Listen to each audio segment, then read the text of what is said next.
Florida represents an important battleground during presidential elections. The swing state went twice for George W. Bush, then twice for Barack Obama, and then it went to Donald Trump in 2016. Vice President Pence spent Thursday campaigning in the Sunshine State, where the Trump campaign hopes to win again in 2020. Thursday evening, the vice president spoke at a Latinos for Trump event at a Kissimmee church called Nación de Fe. He said that the nation needs 4 more years with President Trump at the country's helm, but to keep America great, we need you to decide right here and right now that Florida is going to vote for 4 more years of President Donald Trump in the White House, the vice president declared. He added that 4 more years means more jobs. 4 more years means more judges. 4 more years means more support for our troops. And it's gonna take at least 4 more years to drain that swamp. According to 2016 exit polls, President Trump earned 28% of the Latino vote nationally and 35% of the Latino vote in the Sunshine State. He ultimately won Florida's 29 electoral votes, which made up a significant percentage of his final tally of electoral votes. We are Latinos who will united and mobilize to re-elect President Donald J. Trump. The Latinos for Trump campaign website declares, "Another 4 years means more jobs, better education for our kids, and freedom from big government." Latinos for Trump Advisory Board member Bertica Cabrera Morris and former Attorney General of Puerto Rico Jose Fuentes both indicated that Hispanics share the same concerns as Americans at large.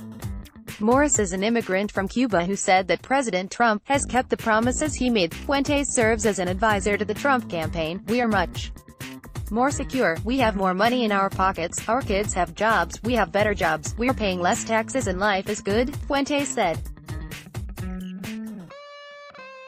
"That's the message that we're bringing to this community." Trump supporter Leonel Enriquez attended the event on Thursday, a Cuban immigrant who came to the U.S.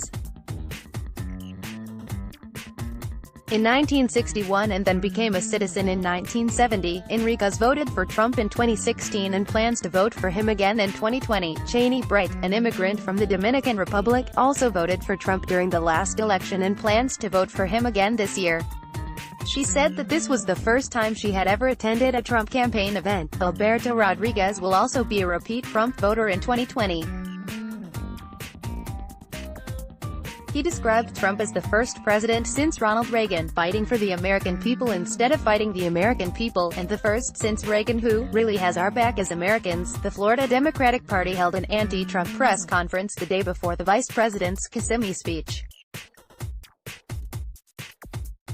Signs on the wall behind the speakers read "Presidente Incompetent," which means exactly what it sounds like, incompetent president, according to the translation provided by Google Translate.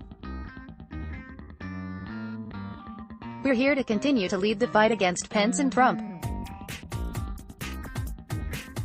We'll never forget how they've turned their backs on Hispanic communities." Executive Director of the Florida Democratic Party Juan Peñalosa said, "We have this to say to the president: your broken promises to Latinos will cost you the election in 2020.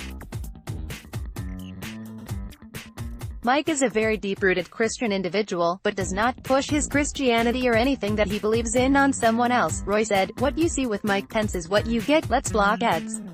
Why?